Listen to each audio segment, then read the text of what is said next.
Before watching this video, please watch my review on the first season of Battle Brawlers, as it'll give a lot of context on this review. Alright, let's go on with the show. Bakugan New Vestroia Review, Part 1. Better than Battle Brawlers? Following the success of Battle Brawlers in the West, specifically in Canada and the US, they decided to make a second season called Bakugan New Vestroia, which is a direct continuation taking place 3 years after the original Battle Brawlers. It didn't do that well in Japan, actually, but given the success of Bakugan in the West, they decided to give it another chance over there too, giving us New Vestroia. So without further ado, let's begin. As with the first season, I'm reviewing the Japanese version. Even though it technically did come out after the English dub, I'm still reviewing it for the same reasons as Season 1. As I just said in the intro, New Vestroia takes place 3 years after the original Battle Brawlers, after the Brawlers saved Vestroia and restored it back to the Wonder Revolution. Unfortunately, there's a group called Hex, who are part of the Vestals, who invaded Wonder Revolution and enslaved all the Bakugan. It's literally just subspace from Brawl, where they just flew the Not Halberd / Egg Carrier and turned all the Bakugan into their ball forms. Meanwhile, Dan on Earth is just hanging out with Runo, while Julie and Marucho not so subtly stalk him, and then Drago just appears out of the Vestroia portal, telling him what I just told you, basically. And so Dan goes into the New Vestroia all alone. Even the writers knew Julie and Runo were kind of mid-characters, but Marucho follows since he doesn't want Dan to leave him behind, thus setting up New Vestroia's story. Once they arrive in New Vestroia, Dan and Marucho are stopped by Link and Volt, 2 members of Hex. As they're about to brawl as they usually do, because this is Bakugan Battle Brawlers after all, a new character named Mira arrives to assist Dan and gives him the gauntlet, the new kind of equipment this season for battling. So before we get into the battling, why is Drago here? Isn't he part of the Perfect Corps? Yeah, he is. But the legendary warriors let him separate from the Corps and return to Earth to get to Dan, and so they can assist in freeing Vestroia once again. So yeah, the rest of this episode is really just introducing us to the new mechanics of the battling, which is literally just Yu-Gi-Oh! Like, no, I'm not joking. So both players start with 500 life points, and the damage dealt is the difference between your G-Power and their G-Power. And whoever's is higher doesn't take damage, of course. But it's just Yu-Gi-Oh!, but it's a lot simpler. There's no, like, real ability cards beyond, buffing the numbers, which I kinda miss from Battle Brawlers, to be honest. But I'm kinda glad, because it makes the battles easier to follow, because that was a complaint I might have said in the first review, I don't remember, but yeah, it's simpler now, for better and for worse. Dan and Mira beat Link and Volt, and Mira lets Dan and Marucho join the Bakugan Defenders, ending the episode. I think this is a much, much better first episode than Battle Brawlers, because Battle Brawlers didn't really give you a lot in terms of the story as a hook. I think this is a much more captivating hook, because it's like, we've spent 52 episodes in this world. We've spent 52 episodes with these characters. So to see their world get ravaged by these clowns, makes this really interesting in terms of, a hook. It's I want to see Vestroia get saved. I want to see what's in store for our heroes. This is a much better, captivating story and hook than the first season, and I'm glad they improved on something I complained about. So after the battle with Link and Volt, Dan and Marucho follow Mira back to the base. Basically just the white base from Gundam, but it's just the Bakugan Defenders base. Mira then tells Dan and Marucho, the 6 members of Hex: Spectra Phantom, Gus Grav, Mylene Farrow, Shadow Prove, and Volt and Link, as we discussed earlier. Back on the Not Halberd, Prince Hydron has his amiibo collection. He's only missing one left. He has all the Bakugan from the first season, except Drago, of course, because that's Dan's and we need him for the plot. Mira tells Dan and Marucho that Bakugan are intelligent creatures, and no one really in Vestal knows besides the Bakugan Defenders. And she basically saw her father experimenting on one of the Bakugan, Hydra, from the first season, and she runs away to form the Defenders. When they're at the not white base from Gundam, they meet Baron, who's just the comic relief of this season, and I do quite like him a lot. But I do kind of miss Predator from the first season, just because he was really funny too. And we have Ace, who is just Dan, but he's kind of a bit edgier than Dan. But basically, he challenges Dan to a battle, and he'll only let Dan join if he defeats him. And after a battle, they tie because they fight for hours and they're evenly matched. Yeah, another decently fun, decently good episode. It gives you more on why the Bakugan defenders are doing what they do, and it gives them a real sense of being a team, which is something I think Battle Brawlers struggled with, honestly, because it felt like disconnected adventures that happened to share the same goal, as opposed to this, where it's just the team of 6 that do the same mission to accomplish the bigger goal. Okay, so before I go on to the next part of the story, I just want to mention these 2 things. I think the music is great, given it's literally the same music from the first season, so I have no complaints there.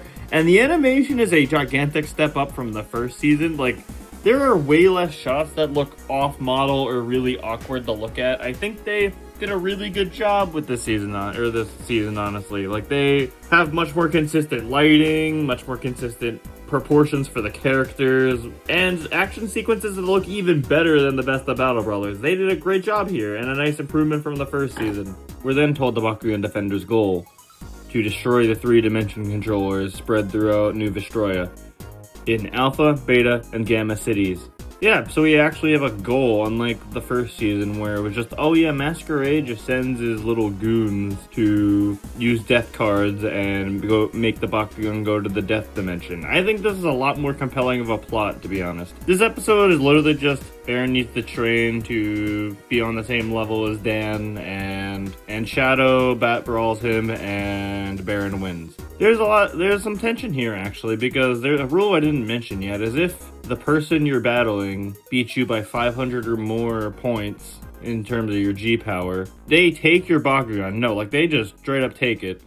Which I think is a great way to raise the stakes in battles, even if the writers sometimes bend that rule a little bit for more tension and stakes in the story. Which is perfectly fine, to be honest.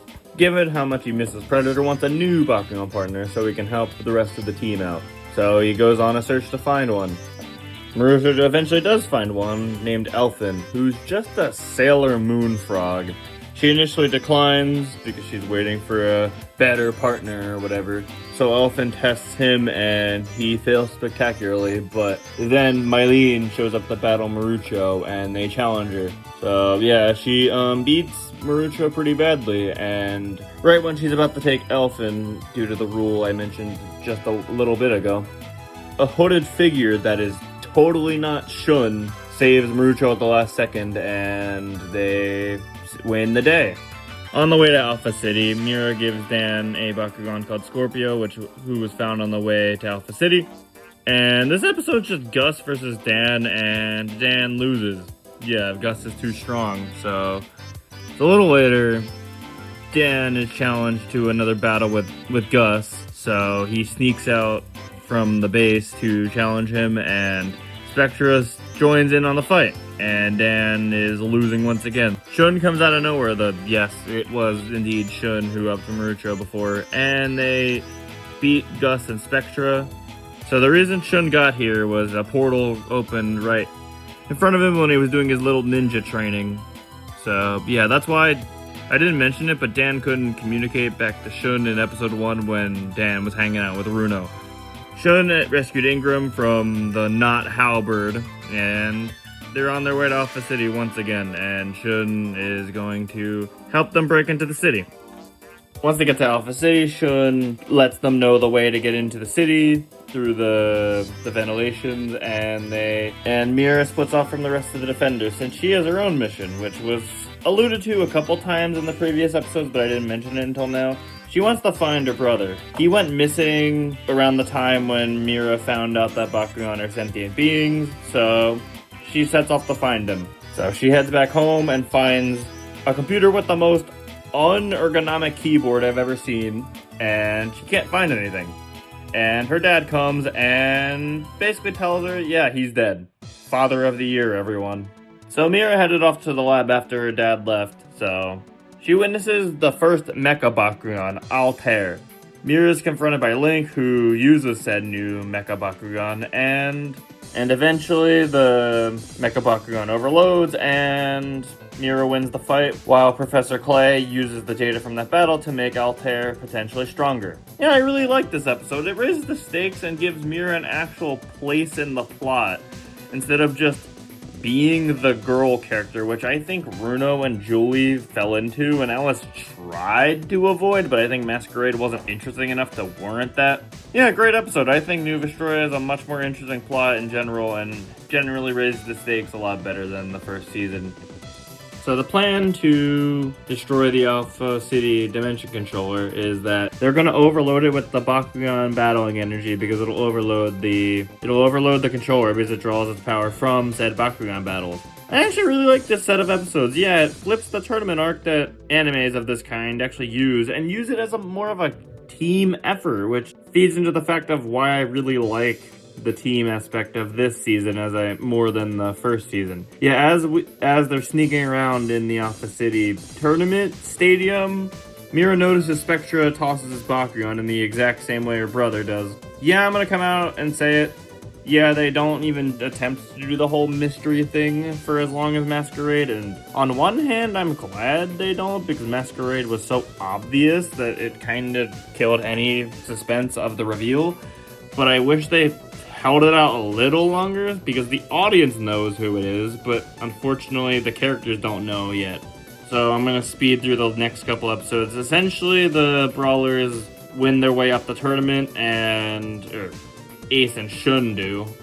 Marucho gets eliminated in a comedic way.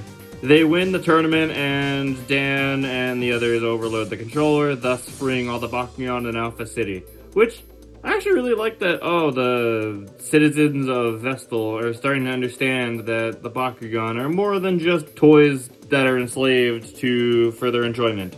Good stuff. So you'd think, they're just gonna go to Beta City and Gamma City in the same amount of episodes. But here's where you're wrong. They actually shake it up quite a bit, and I'm gonna say good, because I had the fear that it would be formulaic. Back on Earth, Runo misses Dan a lot, so she wants to go to Wonder Revolution to see him. She and Julie invade Merger's house so they can get the butler to fly them all the way over to Russia, or Alice's homeland, to use Dr. Mishkail's portal. So Runo attempts to use the portal, but since it's not entirely finished, she's trapped in between dimensions. So she's kinda in Wonder Revolution, but she's kinda not in Wonder Revolution. So she's kinda this ghostly apparition, like the rainbow effect of the gate cards is in the sky, but the only thing that's there is her voice and her silhouette.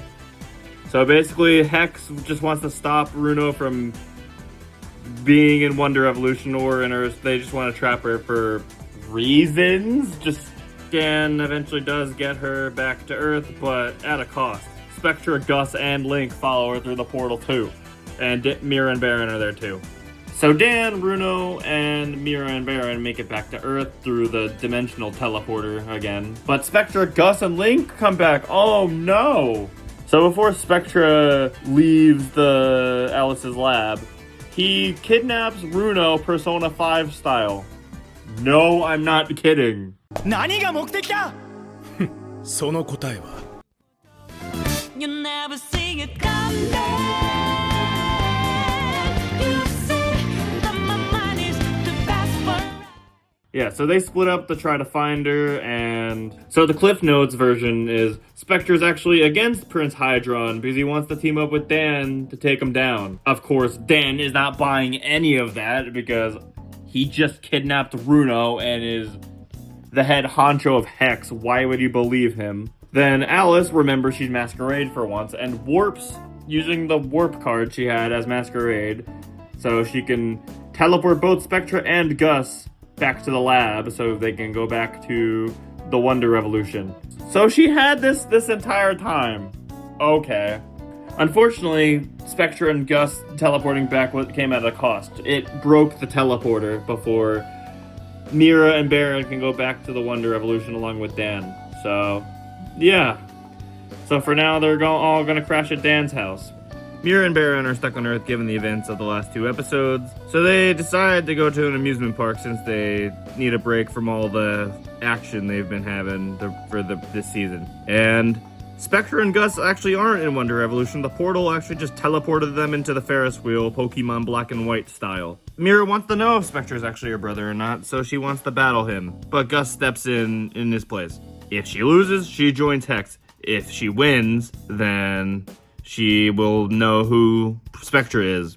Long story short, she wins and Spectre takes off the mask and, oh, the shock, it is her brother. Even though it was literally told to the audience like 4 episodes ago. I would have liked this reveal more if they didn't play their hand too early. At least Masquerade did it better, but I think for what this plot is trying to do, I think it's fine. Because the characters don't know, except Mira, but like the audience does, which is kind of annoying. Okay, so the next few episodes are probably my least favorite part of the season because it's the heroes fall for the obvious trap to the audience, but the heroes still fall for it anyway, even though Shun literally calls out to Marucho and Ace that it's a trap. In one of the episodes where Marucho's trapped in the desert, yeah, I'm not gonna go into it. It's just Marucho gets trapped in the desert, Ace gets trapped into Mylene's area, and Shun is confronted by Shadow. There's a moment when they get back to Dan's house where Dan and his mom see each other again, but I'm just gonna say I wish they did this moment a little better because Baron being the comic relief had interrupted. I wish they just waited a couple seconds before they had Baron do his whole shtick. Because I really like the wholesome moments in Bakugan, and this one's kind of squandered. Tadaima! Danma! やっと帰ってきたのね。全く心配させて、この子は。母さん。Danma! はじめまして、お母様。いやー、さ So during Shun's fight with Shadow, he reveals another Mecha Bakugan named Hades, who is a kind of mechanized version of Hydra from the first season. And at the end of the 3 episodes, Marucho, Shun, and Ace get trapped in Hex's base. So yeah, it reminds me a lot of Subspace in the room in the Halberd where all the enemies are trapped in those like cryogenic frozen tubes. Okay, these next few episodes are probably my favorite part of the season so far, but... So, remember when Spectre wanted Dan to join back when he came to Earth for the first time in the lab? Yeah, he's tired of waiting for that since he knows Dan's not gonna listen. So he wants Drago by any means necessary. So he sends one of Gus's bees to catch him in 4K to challenge him into a battle. So Spectra agrees, and they fight in the stadium where he fought Masquerade back in the first season. So, and, Helios wants to be the ultimate Bakugan, so yeah, the ultimate Bakugan being more powerful. So he uses one of his forbidden ability cards to give him ultimate power to be able to beat Drago. And of course, Dan and Drago are like, why would you stoop that low to power up your Bakugan? And it could backfire on Helios. Neither of them care because of course not. Drago actually loses, and remember when I said that Bakugan lose when the Victor beats them by 500 or more G-Power? Spectra actually wins Drago. Dan is, not okay after this loss. And it actually, in the next episode, leads to one of my favorite scenes in the entire show, and it just goes a long way to humanize Dan, and shows how far their relationship really came.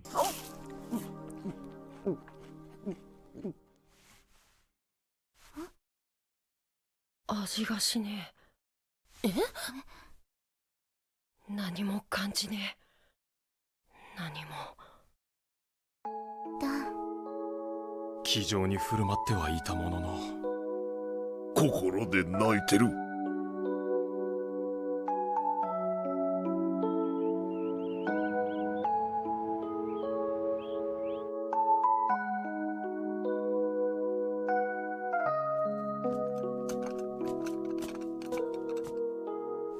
前にもドラゴと離れ離れになったことはあったけど、あんなダンを見るのは初めてかも。ジュリーもです。ダンとドラゴはきっと、それこそ私たちには想像もつかないような絆で結ばれていたから。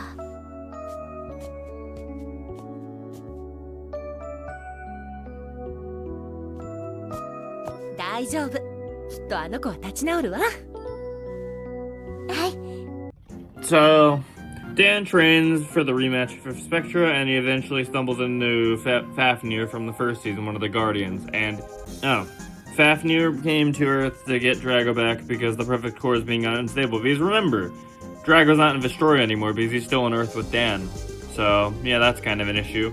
But Dan doesn't have Drago. So, he and Fafnir want to get Drago back because obviously, and Fafnir because they want the Perfect Core to not break.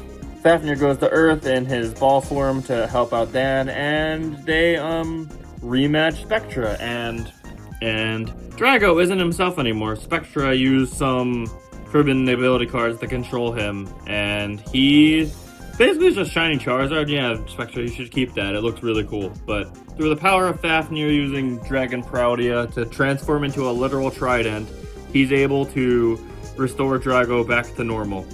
So after getting Drago back, the Bakugan defenders are ready to go back to Wonder Revolution to finish what they started.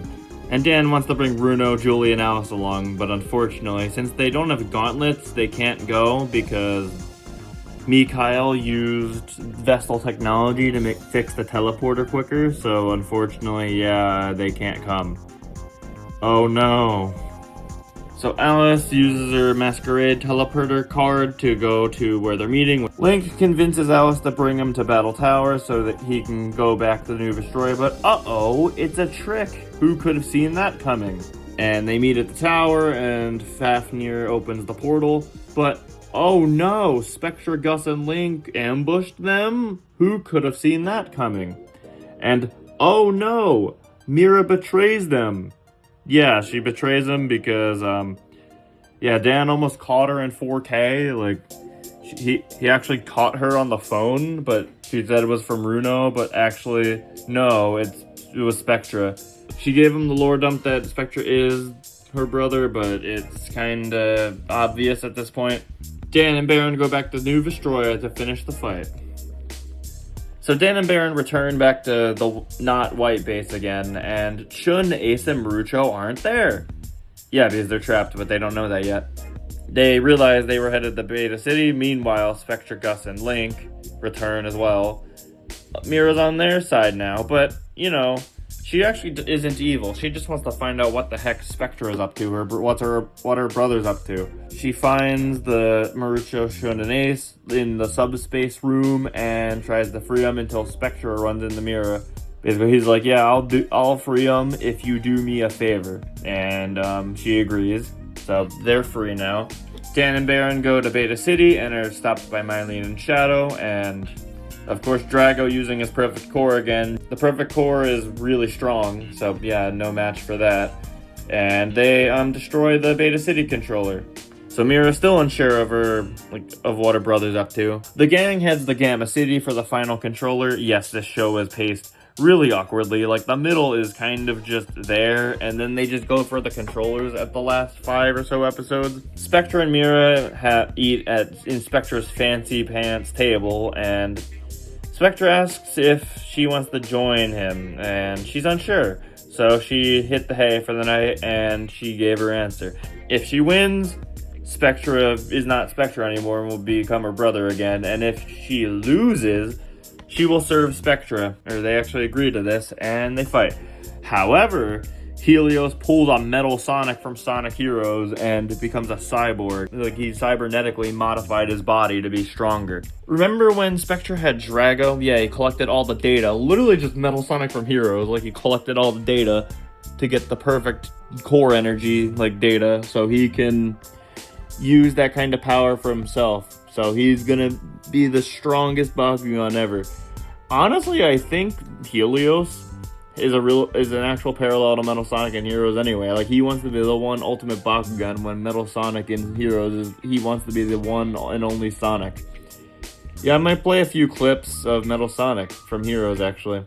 But I can never seem to defeat you. That is why I transform my own body with my own hands. I am the ultimate overlord, Metal Sonic.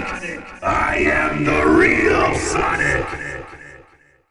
Mira is no match for the new improved Helios, so she actually loses and she has to serve Spectra. Yeah, these last few episodes, I actually find it rather interesting because they turn the concept of the Mecha Bakugan and the Perfect Core and transform it into a story about playing the concept of Spectra playing God to get ultimate power. It was briefly touched on in episode 18 when Dan was fighting Spectra, but now his ultimate plan for power is made clear. I just wish the pacing of these last couple episodes wasn't so breakneck. I felt like the first controller was the first 8 episodes. I liked the diversion, but I think it went on a little too long. Honestly, great stuff for this anime because, yeah, this is a lot more compelling than Battle Brawlers in my opinion. Hydron then gets a message from his father, King Xenaheld, who is angry that the other 2 dimension controllers are destroyed. So he swears that this one won't go down without a fight. The defenders arrive at Yama City and the last controller is underground. It's not a city, it's a research facility. So the rest, the next 2 or 3 episodes is really just the same kind of setup as the Vestroia section in the original Battle Brawler, so I'm gonna speed through these real quick. They go into the city, Volt stops them, Baron battles Volt, Shadow and Mylene do the same, and Shun and Marucho all battle them. Spectra shows Mira some new mechanical Bakugan they were working on that were only intended for Prince Hydron, but he assures her that they're only gonna obey him. So Spectra wants Mira and Gus to battle Dan and Ace to get their data from Drago and Percival because he wants the ultimate Bakugan, of course. So Dan and Ace, it's the big battle against Mira and Gus, and they're using their mechanical Bakugan. The others beat their respective fights, and surprise, surprise, Mira didn't actually betray. She threw the battle so they could win. They destroy the controller in Gamma City, and all 3 of the controllers are finally destroyed. Link gives them some mechanical Bakugan, which will be relevant a bit later. With Mira back on their side, the defenders decide to storm the Vest Palace to free the original 5 Bakugan that got trapped at the beginning of the season, or Prince Hydron's Amiibo collection. Of course, before they can even do that, Hydron activates his trump card, a secret 4th dimension controller. So it forces all their Bakugan that were flying on into ball form, so that's kind of unfortunate. Spectra and his newly cyborged Helios challenges Dan to a battle. They're struggling to fight against Helios since he's so strong since they last fought because of his mechanized status. So Mylene, Volt, and Shadow order the Professor to escape off the new Vestroia since the energy from Drago and Helios' fight will most likely collapse the Vest Palace. The Professor refuses because it could be treason, but Shadow tells him he works for Hex, so that's unfortunate. Gus overused their plan. Before he can tell someone, Link shoves him in a room, and so that's unfortunate. He can't tell Spectra about it. Dan and Drago are still getting their butts kicked. So the battle continues. Mylene drags Prince Hydron out of the Vest Palace. So they're leaving the new Vestroia, as I said earlier. Hydron refuses because his dad, of course, is the King Xenaheld, because he failed to successfully take the Dimension Controllers, but he agrees to label Spectra as a traitor. Meanwhile, the others that aren't Dan try to free the other Bakugan, the statue Bakugan, and they don't know what the password is. So, in a really cool moment, honestly, Dan and Drago use the mechanical Bakugan to their advantage, leading to a Mecha Bakugan versus Mecha Bakugan fight.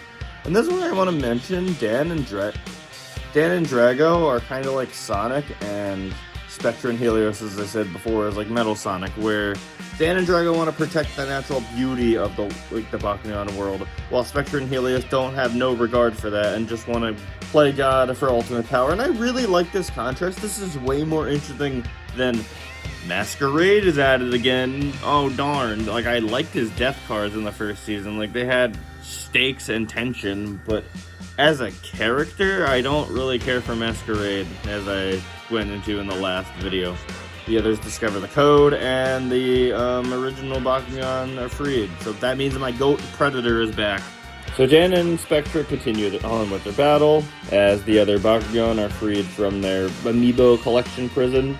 Given their excess amount of power, the Bakugan return into their ball forms from Dan and Spectra's battle, but cyborg but Helios wants to continue the fight because he wants a victor. Then the coolest thing in the season happens. Spectra does a Mega Man.exe thing and literally uses his gauntlet as a sword while Dan engages him as well in a fencing battle. Like, this is so cool in my opinion. Before the battle can reach a conclusion, the Vest Palace explodes all around them. And there's a really great scene, honestly, where Drago asks Helios why he would stoop so low as to mechanize his body to get ultimate power. And it's like, really yeah, it's not much, but it lets you question the ideals of the other side. Gus is freed from his room, the room that Link threw him in a couple episodes ago, and he basically informs Spectra, hey, they're just gonna blame all of this on you. And yeah, Spectra never wanted to return the Vestal anyway. The Defenders celebrate them freeing New Vestroia and the Bakugan, of course. Mir, Ace, and Baron go back to their home planet. Their planet needs them, of course. The others return to Earth with their original Bakugan, except for Shun, who doesn't get Phoenix back, which is kinda a little sad, given that, if you remember, Phoenix was the last thing his mom gave him, so that's the last memento his mom gave him. So it's like his mom died again. Like, Drago can't leave because he's part of the Perfect Corps, but the legendary warriors give him a form that does not depend on him being in New Vestroia by splitting the Perfect Corps into two. So yeah, Drago gets to be with Dan again. With that, that's the first arc of New Vestroia. So my thoughts on this arc are generally more positive than the first season. Like, yes, the title, Better Than Brawlers, is true, but I still think it has issues. Like, I think the pacing in the middle is way too drawn out, and then the end just feels like it goes way too fast. Like, oh yeah, we have two dimension controllers left. We should probably get on with it. If I recall correctly, like, New Vestroia was supposed to only be 26 episodes, and if that was the case, everything I have said up until this point would be how I feel about it. But it's not the end of New Vestroia. So next time, on part 2, I will cover the back half of New Vestroia with the rise of King Zenaheld as the main villain. So look forward to that. Until next time, I will see you on the next review.